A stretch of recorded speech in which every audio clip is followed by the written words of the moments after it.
Hey guys, welcome to current affairs funda. दोस्तों, railway group D और RPF के exams upcoming days में है, तो आज हम लोग क्वांट की पहली क्लास यहां पर स्टार्ट करेंगे। रीजनिंग की ऑलरेडी क्लासेस स्टार्ट है और वो काफी आ चुकी है, आप उनको देख सकते हैं जाकर वीडियो सेक्शन में। और यहां पर हम लोग जो एज पर आधारित आज क्लास करेंगे, जिसमें हम एज के बेसिक कंसेप्ट को जानेंगे और साथ में कोई भी एज का प्रॉब्लम होगा उसको हमें कैसे डील करना है वो हम जानेंगे। साथ में यहां पर 7 क्वेश्चन सॉल्व करेंगे। क्वेश्चन आपके हिंदी इंग्लिश दोनों भाषाओं में है, ताकि आपको कोई भी कंफ्यूजन परेशानी नहीं होगी। ओके, तो चलिए शुरू करते हैं इस टॉपिक को। यहां पर सबसे पहले हम लोग यहां पर कुछ बेसिक चीजें देख लेंगे जो कि आपके एज के क्वेश्चन को सॉल्व करने के लिए समझनी चाहिए। ओके, सबसे पहले आप ये ध्यान रख लो कि सबसे पहले हमें प्रेजेंट का मतलब समझना है।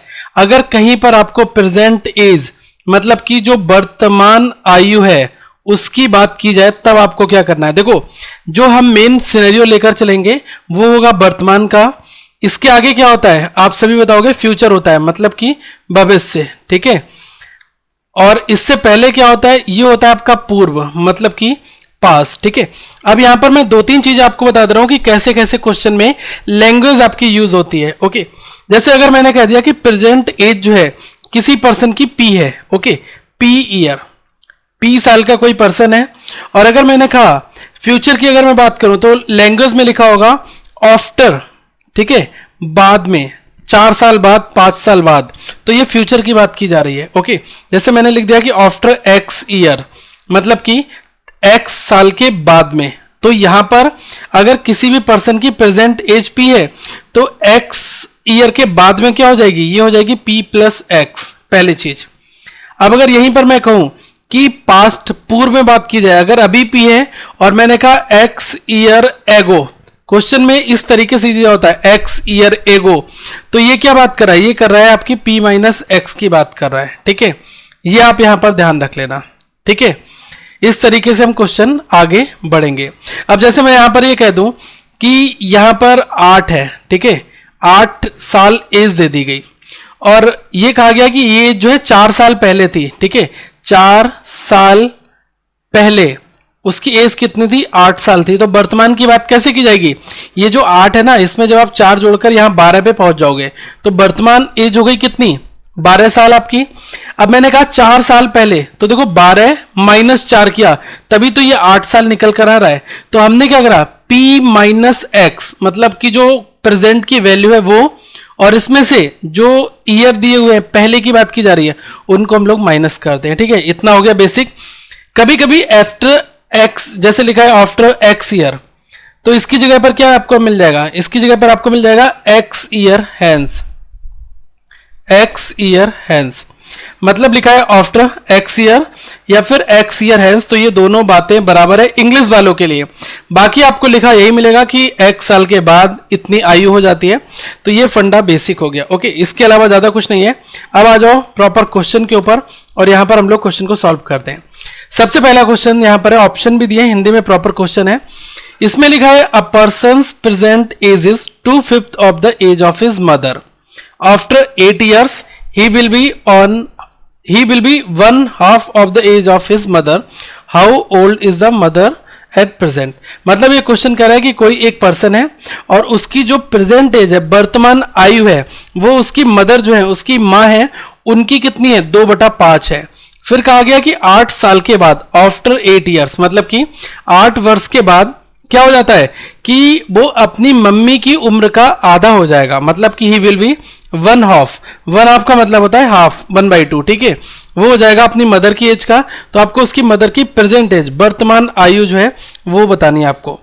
अगर मैंने यहां पर क्वेश्चन में जो मदर है उनकी प्रेजेंट एज, ठीक है, मतलब कि वर्तमान आयु, ठीक है, प्रेजेंट एज, ये अगर मैंने ले ली एक्स ईयर, एज्यूम कर लो, आप ये लिखो माना कि जो मदर है उनकी वर्तमान आयु मैंने एक्स ईयर एज्यूम कर ली।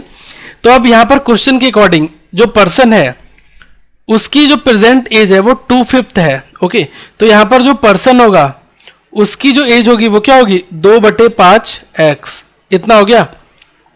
8 साल के बाद बात की जा रही है, 8 years, आफ्टर 8 years, मतलब 8 साल के बाद।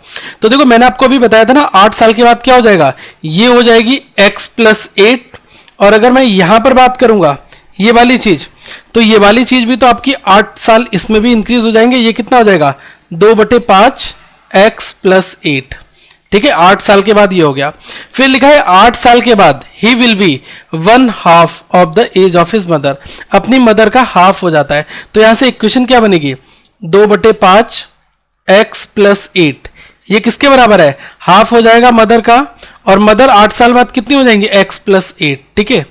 इतना समझ में, बिल्कुल इजी है। अब क्या करना है कि इसका जो है इक्वेशन को सॉल्व कर लो। देखो अगर इसको एक बार और सॉल्व करोगे तो देखो 5 से 8 की भी मल्टीप्लाई होगी, तभी तो हम लिखेंगे 2x + 5 × 8 40/5। तो इसको हम फर्दर कैसे लिखेंगे, इसको हम लिखेंगे 2x + 40 / 5, और ये किसके बराबर हो जाएगा, ये हो जाएगा, देखो ये ब्रैकेट तो पूरे पे लगी है ना, तो इसको आप ऐसे ही रखो x + 8, ठीक है। अब यहां पर 5 की क्रॉस में यहां कर दो, 2 की यहां पर मल्टीप्लाई कर दो। देखो 2 × 2x ये कितना हो गया, यहां लिख दे रहा हूं 4x + 40 × 2 कितना हो गया 80 हो गया ये, और यहां पर आप देखो 5 से मल्टीप्लाई करोगे कितना आ जाएगा 5x + 40। फिर एक बार फिर से कर लो, देखो ये जो 5x है इधर और ये 4x अगर इधर आएंगे तो क्या बचेगा 5x - 4x x बचेगा। इस 40 को इधर भेज दोगे तो 80 में से 40 गया, कितना हो गया 40, तो x की वैल्यू आ गई 40। पूछा क्या है, उसकी मम्मी की उम्र क्या है, ठीक है, मतलब प्रेजेंट एज, वर्तमान आयु। तो मैंने मदर की प्रेजेंट एज कितनी मानी थी, x ईयर मांगी, x की वैल्यू आ गई 40, तो आंसर क्या हो गया 40 वाला हो गया। जिसको समझ में आ गया वेल एंड गुड। थोड़ा सा और आगे बढ़ते हैं। देखो अभी मैं थोड़ा टाइम लूंगा क्योंकि ये एग्जाम ग्रुप डी और IMTS जैसे एग्जाम्स जो है 10+2 10 लेवल के होते हैं, तो उसमें हम इनिशियल से बिल्कुल आगे बढ़ते हैं। पहला क्वेश्चन सभी को कमेंट में आ गया यार, सब लोग प्लीज कमेंट वीडियो को लाइक कर दिया करो और शेयर जरूर करा करो। सबसे पहले क्वेश्चन नंबर 2 को देखने से पहले आप इसकी लैंग्वेज को समझो, क्या लिखा है। कंफ्यूजन है लेकिन ध्यान से देखना। इसमें लिखा है Q is H much younger than R as he is older than T, मतलब Q जो है वो R से जितना छोटा है उतना ही क्या है वो T से बड़ा है, ये लाइन ये कह रही है। फिर लिखा है कि अगर R और T का जो सम है वो है 50 साल, मतलब कि दोनों को मिलाकर जो है R और T की जो एज है उन दोनों को मिलाओगे कितना आएगा 50 आपका आएगा। फिर कहा गया है what is definitely the difference between R and Q is, R और क्यू की उम्र के बीच का जो निश्चित अंतर है वो आपको निकालना है। डेफिनेटली का कोई मतलब नहीं, डायरेक्टली आपको डिफरेंस निकालना है आर और क्यू के बीच का। ओके, यहां पर लॉजिकली सोचना, इसमें कहा गया है कि Q R से जितना छोटा है। ओके, तो ये मुझे पता है कि Q जो है वो R से छोटा है, तो हम क्या है कि R में से Q को माइनस करेंगे। तो हमने क्या किया, R में से Q को माइनस कर दिया, क्योंकि Q R से जितना छोटा है यहां पर बात की जा रही है, तो हमने बड़ा, ऑब्वियसली बड़ा R होगा, तो R में से Q को मैंने माइनस कर दिया, उतना ही वो क्या है T से बड़ा है। ओके, तो यहां पर क्या हो गया, यहां पर बात की जा रही है कि वो ये बात जो है किसके लिए की जा रही है, ये जो T यूज हो रहा है ये Q के लिए यूज हो रहा है। ठीक है, मतलब कि Q R से जितना छोटा है तो R बड़ा हुआ, R - Q is equals to, अब फिर से Q के लिए यहां पर बात की जाएगी, Q जो है वो T से बड़ा है। ओके, तो जब Q T से बड़ा है तो हम क्या करेंगे, Q - T कर देंगे, तो ये दोनों हो गए बराबर, इक्वेशन आपकी बन गई। फिर इसमें लिखा है R और T की जो एज है वो 50 साल है, मतलब कि R + T जो है ये 50, आपको एक इक्वेशन ये दे दी गई। फिर पूछा क्या, R और Q की उम्र के बीच का अंतर, मतलब कि R - Q ये आपको निकालना है। तो सॉल्व करो एक बार क्वेश्चन को। देखो ये लिखा है R - Q = Q - T, यहां पर आप क्या देखोगे, आप ये देखो कि T को इधर ले आओ तो ये क्या हो गया, R + T इधर हो गया, Q को इधर भेज दो, ये हो गया 2Q। अब यहां पर देखो R + T की वैल्यू 50 दी है, इस वजह से मैंने R और T को एक साथ रखा। ओके, अब यहां पर मैं ये देखता हूं कि अगर मैं 50 की वैल्यू रख दूंगा = 2Q, तो यहां से मुझे Q की वैल्यू मिल जाएगी, ये मिल गई 25। ठीक है, 25 साल। Q तो मुझे पता चल गया। ओके, लेकिन ध्यान ये रखना कि क्वेश्चन क्या पूछ रहा है, क्वेश्चन पूछ रहा है R - Q, R और Q का डिफरेंस। क्या आपको यहां पर R की एज दी गई है, नहीं दी गई है।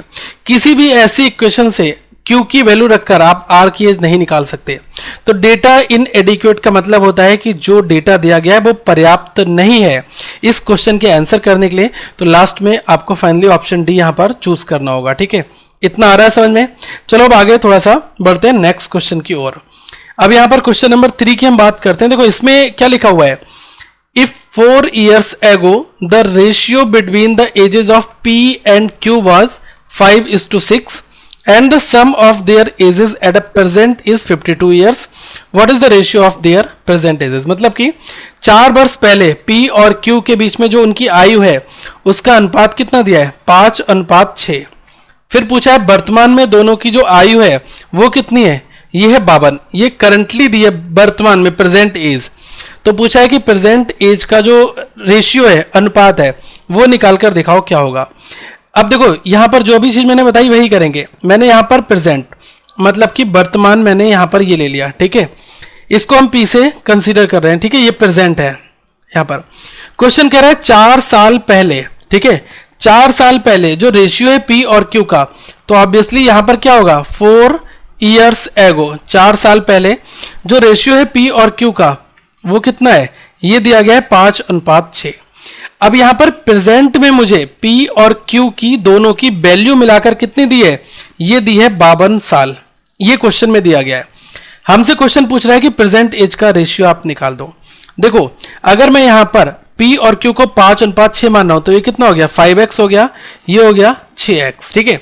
अब अगर मैं इस वाली वैल्यू को यहां पर प्रेजेंट तक लेकर आऊंगा तो रेशियो क्या बन जाएगा? देखो 4 ईयर्स एगो है, तो यहां पर ऑब्वियसली जो रेशियो बनेगा वो क्या बनेगा? 5x + 4:2। ये क्या बनेगा? ये आपका होगा 6x + 4। ये चीज समझ में आ गई? P और Q का जो रेशियो है वो यहां पर बनेगा प्रेजेंट में, क्योंकि ये 4 साल पहले की बात कही गई थी। ओके, अब हमें 4 साल पहले दिया है तो अब हम 4 साल बाद जाएंगे तभी तो हम प्रेजेंट में पहुंचेंगे। अगर अभी हम यहां पास्ट में हैं तब तो यहां पर ये कितना हो जाएगा? ये आपका हो गया 5x + 4 और 6x + 4। इन दोनों को मिलाओगे तो 52 साल दिया गया है, ये प्रेजेंट है। तो देखो 5x + 4 सीधी सी बात है, 5x + 4 + 6x + 4 को मिलाओगे कितना आ जाएगा? 52। तो देखो 5 और 6 11x + 4 और 4 8 बराबर हो गया 52। x की वैल्यू निकालोगे, 8 को इधर ले जाओगे, 52 में से 8 कम हुए, क्या बचा? 44, और 11 से इसको डिवाइड कर दो तो ये कितना आ गया? 4। x की वैल्यू आ गई 4। क्वेश्चन क्या पूछ रहा है? उनकी वर्तमान आयु का अनुपात क्या है? अगर आप x की वैल्यू को यहां पर रखोगे, 5 × 4 20 + 4 ये हो गया 24। यहां पर 4 को रखोगे तो ये हुआ 6 × 4 24, 4 28। देखो ये कटने वाली है ना, 6 ये 4 से कटेगा, 4 × 24 4 7 28, 6:7 आया। तो क्वेश्चन नंबर 2 का आंसर क्या हो गया? 6:7, ठीक है। ध्यान रखना कि हम केवल उतना ही पेन और पेपर यूज करेंगे जितने में क्वेश्चन हमारा बन जाएगा, ठीक है। चलो आगे बढ़ते हैं क्वेश्चन नंबर 4 की ओर। देखो 4 वाले क्वेश्चन को थोड़ा ध्यान से पढ़ना है। इसमें क्या लिखा है? इसमें लिखा है the average age of 14 girls and their. एक चीज मैं आपको और बता दूं दोस्तों कि जो एज के क्वेश्चन होते हैं वो यार एवरेज के साथ भी मिक्स होकर आते हैं। तो एक क्वेश्चन मैंने केवल यहां पर लिया है, लेकिन अभी इसके बाद जब हम एवरेज को करेंगे तो उसमें हम लोग एज को ऑटोमेटिकली यहां पर सॉल्व करते हुए बनाएंगे, ठीक है। इसमें लिखा है average age of 14 girls and their teachers age is 15 years. मतलब कि 14 छात्राएं और उनकी एक शिक्षिका है जिसकी आयु कितनी है? 15 वर्ष है। तो यहां पर हम 14 जो है गर्ल्स को कंसीडर करेंगे प्लस एक जो है वो टीचर है। इनको मिलाकर कितने लोग हो गए? ये हो गए आपके 15। टोटल मिलाकर कितने हो गए? 15 हो गए। और इनका जो औसत है, ठीक है, ये क्या लिखा है? The average as. Average age कितनी दी है? 15 ईयर। तो अगर आप टोटल निकालोगे, आप ये देख लो कि 15 यहां पर लोग हैं, इनकी जो एवरेज एज है वो 15 साल दी गई है। तो आप टोटल कैसे निकालोगे? 15 × 15 करोगे ना, यही तो आपका लॉजिक होगा। तो टोटल हो गया आपका 225। ओके, इसके बाद कहा गया है कि अगर टीचर की जो एज है उसको हटा दिया गया, तो अगर टीचर की एज को हम हटा देंगे तब कितना बचेगा? केवल 14 बचेंगे। फिर टीचर की एज को हटाने पर क्या हो रहा है कि एवरेज जो है वो 1 कम हो जा रहा है, रिड्यूस कर दे रहा है। औसत जो है वो 1 की कमी आ रही है। तो औसत अब कितना हो जा रहा है? वो हो जा रहा है 14। तो यहां पर आप टोटल निकालोगे तो टोटल कितना? 14 × 14 हो गया 196। अब आप यहां पर ये देखो क्वेश्चन पूछ रहा है कि शिक्षिका की आयु मतलब टीचर्स की एज जो है वो आपको यहां पर निकालनी है। यहां पर टीचर था तब कितना टोटल आया? 225। यहां पर टीचर को हमने निकाल दिया तो एज कितना है? 196। तो यार इन दोनों का डिफरेंस ले लो, यही टीचर की एज निकल कर आ जाएगी, ठीक है। टीचर की एज कितनी हो जाएगी? 225 माइनस 196। ओके, ये कितना आ गया? 29 ईयर, 29 साल। और यहां से ऑप्शन नंबर 3 आपका बन गया, ठीक है। इतना क्वेश्चन था, नथिंग एल्स। एक बार और आगे बढ़ते हैं, क्वेश्चन नंबर 5 को सॉल्व करते हैं। ध्यान देना, इसमें क्वेश्चन थोड़ा सा ट्रिकी है लेकिन बहुत ही छोटा क्वेश्चन है। इसमें लिखा है the sum of the ages of 6 children born at intervals of 3 years each is 81 years। मतलब कि 3 वर्ष के अंतराल के बाद में जो बच्चे पैदा हो रहे हैं, ठीक है, उनकी उम्र का कुल योगफल जो है वो कितना दिया है, 81 साल दिया गया है। ओके, फिर कहा गया है कि जो यंगेस्ट चाइल्ड है, जो सबसे छोटा बेबी है, सबसे छोटा बच्चा है, उसकी आपको एज निकालनी है, उसकी उम्र यहां पर निकालनी है। ठीक है, मैंने क्या किया, जो यंगेस्ट चाइल्ड है, ठीक है, यंगेस्ट चाइल्ड है, उसको आप एज कंसिडर कर लो x ईयर। ठीक है, जो सबसे छोटा बच्चे की उम्र है वो मैंने x मान ली। फिर क्या कहा गया है, यहां पर कहा गया है कि 3 years का गैप लिया जा रहा है। ठीक है, 3 साल का इंटरवल है और एजेस ऑफ 6 चिल्ड्रन की बात कही गई है, तो सबसे पहले x होगा। इसके बाद में आप देखो जो नेक्स्ट इंटरवल है क्या लिखा है, 3 साल का है, तो ये क्या हो जाएगा, x + 3 हो जाएगा। उसके अगला इंटरवल क्या होगा, x + 6 होगा। फिर अगला क्या होगा, x + 9 और अगला क्या होगा, x + 12। फिर उसके बाद एक x + 15 हो जाएगा। क्योंकि यहां पर 6 चिल्ड्रन है तो देखो पहला ये हो गया, दूसरा, तीसरा ये, चौथा, पांचवा, छठा। ठीक है, मैंने समझाने के लिए पूरी हायरार्की आपको लिख दी। अब क्या है, इन सबको मिलाकर कितना दिया है, 81 दिया गया है। अब आप देखो एक बार x आया, यहां पर कितने 6 बार x आया है, तो ऑब्वियसली यहां पर कितना x हो गया, 6x हो गया। सबको ऐड कर दो। ठीक है, इन सबको अगर आप यहां पर जोड़ते हो, देखो 15 12 27 और 9 36 और 6 42 और 3 45, ये हो गया 45। ये किसके बराबर है, 81। यहां से अगर आप x निकालोगे 45, यहां पर माइनस हो जाएंगे, 81 में से 45 जाएंगे, बचेगा 36 और 6 से इसको डिवाइड कर दो, तो x की वैल्यू कितनी आ गई, 6। क्वेश्चन क्या पूछ रहा है, सबसे छोटे बच्चे की उम्र, तो हमने यंगेस्ट चाइल्ड जो है उसकी एज कितनी मानी थी, x ईयर मानी थी, और x की वैल्यू आ गई 6, तो आंसर क्या हो जाएगा, 6 वर्ष। ठीक है, समझ में आ गया। चलो आगे देखते हैं क्वेश्चन नंबर 6 को। यहां पर इस क्वेश्चन नंबर 6 में देखो लिखा हुआ है कि Pushpa is twice as old as Rita was 2 years ago। Question ध्यान से देखना, अच्छा काफी क्वेश्चन है। इसमें लिखा हुआ है if difference between their edges is 2 years how old is Pushpa today. मतलब कि पुष्पा की वर्तमान उम्र जो है वो रीता की 2 वर्ष पूर्व जो एज थी उसकी क्या है, दुगनी है। तो यहां पर हम प्रेजेंट को कंसीडर करते हुए क्वेश्चन को सॉल्व करेंगे। देखो सबसे पहले प्रेजेंट सिनेरियो आपका ये हो गया। ओके, अब यहां पर ये वाला सीन क्या होगा, आफ्टर वाला हो जाएगा, और ये क्या हो जाएगा, ये हो जाएगा बिफोर वाला। ठीक है, पहले, बाद में और प्रेजेंट, वर्तमान। ठीक है, अब यहां पर आप ये देखो क्वेश्चन में हमसे क्या कहा गया है कि पुष्पा की वर्तमान उम्र रीता की 2 वर्ष पूर्व के उम्र की दुगनी है। तो अगर हम यहां पर रीता की जो एज है 2 years ago, 2 वर्ष पूर्व, 2 years ago, अगर हमने x मान ली, ओके, तो यहां पर जो प्रेजेंट एज है पुष्पा की वो कितनी हो जाएगी, ये इसकी दोगुनी है ना, तो ये हो गई 2x। इतना आ गया समझ में आप सभी को। ओके, अब यहां पर क्वेश्चन हमसे ये कह रहा है कि दोनों की एज में अंतर, रीता की हमने जो है 2 साल पहले एज मानी थी x, तो अगर मैं रीता की एज की बात करूं, रीता की जो वर्तमान आयु है वो कितनी होगी, ये हो जाएगी x + 2। ठीक है, क्वेश्चन ध्यान से देखना, क्वेश्चन ये कह रहा है कि जो प्रेजेंट एज है पुष्पा की वो रीता की 2 साल पहले एज की दोगुनी है, तो इसकी x थी तो ये हो गई 2x। अब हमने रीता की एज को भी प्रेजेंट एज में कन्वर्ट कर लिया, ये हो गया x + 2। फिर यहां पर क्वेश्चन कह रहा है कि जो दोनों की वर्तमान आयु है उसके बीच में जो अंतर है वो कितना है, 2 है। तो आप यहां पर ये देखो इन दोनों का जो अंतर है, डिफरेंस है, मतलब ये कहा जाए 2x - x + 2, ये किसके बराबर हो गया, ये हो गया 2 के बराबर। ब्रैकेट को खोल दो, 2x - x - 2 = 2, ये 2 इधर जाएगा, ये हो गया 4, x में से 2x में से x गया, बचा x।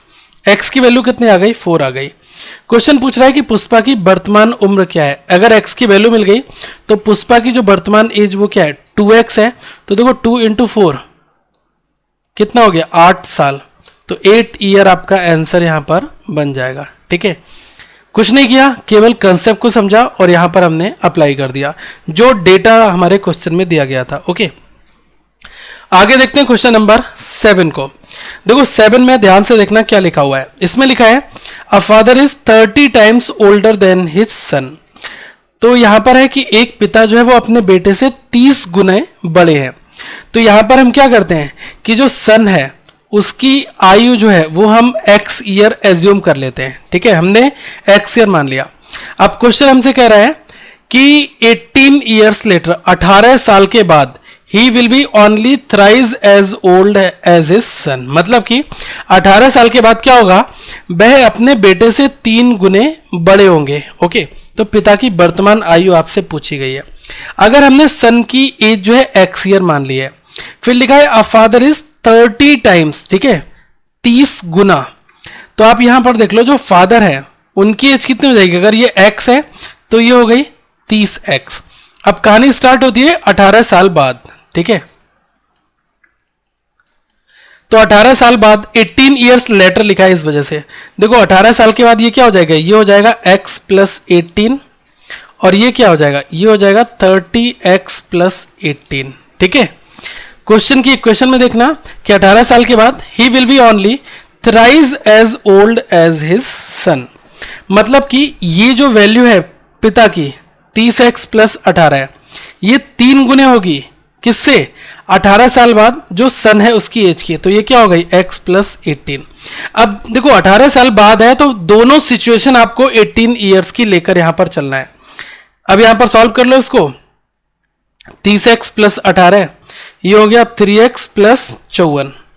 देखो 18 जो है ये इधर जाएंगे, 54 में से माइनस होंगे तो ये कितने बनेंगे, ये बचेंगे 36। 3x इधर लाओगे तो देखो 30x में से 3x होंगे 27x। तो अगर आप x की वैल्यू निकालोगे तो 36 बटे 27 और 9 से 4 बार, 9 से 3 बार, x की वैल्यू कितनी आ गई 4/3।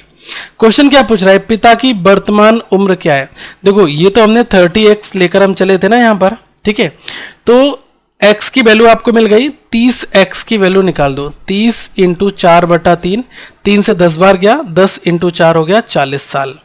ठीक है, तो 40 ईयर, 40 साल जो है ये पिता की उम्र निकल कर आ जाएगी। ठीक है, क्वेश्चन आई होप समझ में आ गया। अगर क्वेश्चन समझ लिया तो ये प्रॉब्लम नहीं आएंगी। ओके, अब आप क्या करना, जो मैंने क्वेश्चन कराए हैं इन कंसेप्ट को यूज करते हुए अपनी बुक में जो भी क्वेश्चन दिया हो आफ्टर, ठीक है, इन सब चीजों को वहां पर ट्राई करना समझने के लिए। ओके, एक और क्वेश्चन है, क्वेश्चन नंबर 8, इसको एक बार ध्यान से देख लो तो जो और बची चीजें हैं वो भी हमारी यहां पर क्लियर हो जाएंगी। ठीक है, देखो इस क्वेश्चन में क्या कहा गया है, इसमें आपसे कहा गया है कि दो व्यक्तियों की वर्तमान आयु क्रमशः 36 और 50 है। मतलब कि प्रेजेंट एज जो है वो कितनी दी है, 36 और 50 आपको यहां पर दी गई है। ओके, अब यहां पर क्वेश्चन हमसे क्या पूछ रहा है, आफ्टर n ईयर्स। ठीक है, मतलब कि n साल के बाद, ठीक है, n वर्ष के बाद जो है रेशियो दिया गया है 3:4। तो यहां पर आप ये देख लो कि अगर जो प्रेजेंट एज मतलब कि वर्तमान आयु हमें दी गई है वो कितनी कितनी है, ये है 36 और ये है 50। ठीक है, फिर कहा गया है कि n years, after n years, ठीक है, n साल के बाद कितनी हो जाएगी, 36 प्लस n हो गई और ये हो जाएगी 50 प्लस n। तो क्या पूछ रहा है कि n ईयर के बाद में जो रेशियो है वो कितना है, ये हो गया 3:4। ठीक है, 3:4 रेशियो हो जाता है n ईयर के बाद में। तो आपसे पूछा है n की वैल्यू निकालो। पहले तो आप ऑप्शन का सहारा लेकर बहुत जल्दी सॉल्व कर सकते हो, अगर इक्वेशन देखना है तो इक्वेशन से भी सॉल्व हो जाएगा। पहले मैं आपको क्या करूं, ऑप्शन से बता देता हूं। ठीक है, यहां पर देखो ध्यान ये देखना कि 36 plus n is to 50 plus n, ये n ईयर्स लेटर रेशियो हो जाता है 3। तो आप अगर सबसे पहले 4 वैल्यू को यहां पर रखते हो, देखो 36 प्लस n है और ये है 50 प्लस n। अगर हम 4 को रखते हैं तो 36 प्लस 4 40 हो गया, 50 प्लस 4 कितना हो गया, ये हो गया 54। देखो 40 और 54 का अगर आप इसको काटोगे तो ये क्या हो गया, ये आपका हो गया 20, ये हो गया 27। मतलब कि परफेक्ट 3:4 नहीं आएगा, तो ये वाला हो गया गलत। 4 के बाद आप 7 को रखकर देख लो, 36 और 7 ये हो गया 43 और ये हो गया 5 और 7 57। तो इससे भी रेशियो नहीं बनेगा। आप एक बार 6 को यहां पर रखकर देख लो। ठीक है, तो देखो 36 और 6 ये हो गया 42 और 50 और 6 हो गया 56। देखो किससे कटेगा, 7 से कटेगा ना, 7 छंग 42, 7 8 56 और फिर एक बार कटेगा 2 से, 2 से 3 बार, 2 से 4 बार, 3:4 रेशियो बन जा रहा है। तो जब 3:4 रेशियो कब बनना है, जब आप n की वैल्यू को 6 पुट करो। तो देखो एक तो तरीका ये है कि आप इस तरीके से ऑप्शन का सहारा लेकर क्वेश्चन को सॉल्व कर ले। एक तरीका एक क्वेश्चन बनाकर, यहां पर कहा गया है कि जो रेशियो दिया है वो क्या है, n ईयर्स लेटर ये रेशियो दिया है। तो इक्वेशन क्या बनेगी, 36 plus n divide by 50 plus n, ये किसके बराबर हो जाएगा, 3/4 के बराबर। केवल इतनी इक्वेशन बनेगी, यहां से n की वैल्यू निकाल लो, दैट्स इट। ठीक है, एक बार में क्वेश्चन ये भी हो जाएगा। ऑप्शन रखकर भी कर सकते हैं। ओके, तो मेरा यही कहना है कि कभी भी अगर आपको दो एज दिए हैं, जैसे आपको एक एज दे दी है 10 साल, दूसरी एज दे दी आपको 15 साल, ठीक है, फिर आपसे क्वेश्चन ये कहा जा रहा है कि जो एज दी है इसमें x ईयर्स लेटर, x साल के बाद में जो रेशियो है वो आपका हो जाता है 2:3, 2:3। तो आप क्या करो, 10 plus x, 10 plus x divide by 15 plus x, इसमें भी x ईयर आफ्टर की बात की जा रही है, ये हो गया, तो 2/3। इसी तरीके से अगर कहा जाए x ईयर्स एगो, इतना रेशियो हो जाता है तो आप माइनस कर दोगे, वहां पर क्वेश्चन है इजी। जो प्रेजेंट सिनेरियो है उस पर ही सब चीजें अप्लाई होती है, फ्यूचर और पास्ट की। ओके, तो आई होप ये चीज आपको दोस्तों समझ में आ गई होगी। और आज हमने जो है एजिस के क्वेश्चन करे हैं, आगे हम और टॉपिक करेंगे। और जो भी लेवल है वो आपका बहुत हाई नहीं रखेंगे, क्योंकि ग्रुप डी का एग्जाम है, तो ये ऑलमोस्ट जो है एसएससी जैसे CHSL का एग्जाम हो गया, या फिर आप ये देख लो जो MTS होते हैं, या फिर जो कोई भी एग्जाम है, इन्हीं के आसपास में रहता है क्वांट का सेशन। ठीक है, आप ये मान के चलो कि आपका जो पेपर है एक में 30, एक में 25 ऐसा कुछ है ना, तो आप ये देख लो कि 55 क्वेश्चंस में से अगर आपका क्वांट बहुत अच्छा है तो आप यहाँ पर क्वांट और रीजनिंग दोनों मिलाकर 50 तक अटेम्प्ट कर लोगे। ठीक है, क्योंकि जो 4-5 क्वेश्चन मिस होते हैं, या तो वो हमारे ज्योमेट्री अलजेब्रा वहां पर हम मिस कर देते हैं, 1-2 क्वेश्चन रीजनिंग में मिस हो जाते हैं, बाकी ऑलमोस्ट अरिथमेटिक का लेवल काफी आसान रहता है। आप अपनी पूरी तैयारी अभी जीएस के ऊपर करो, जो आपका साइंस सेक्शन है वो ज्यादा इंपॉर्टेंट है। ठीक है, अगली वीडियो में फिर मिलते हैं किसी नए टॉपिक के साथ। आप लोग सजेशन जरूर दो, जिसमें ज्यादा वोट मिलेंगे, जिस कमेंट को ज्यादा लोग लाइक करेंगे, उस तरीके के वीडियोस हम ज्यादा पहले लाएंगे, क्योंकि मल्टीपल टाइम्स आप लोगों को जो रिक्वायरमेंट है हमें वो पूरी करनी है अभी। ठीक है,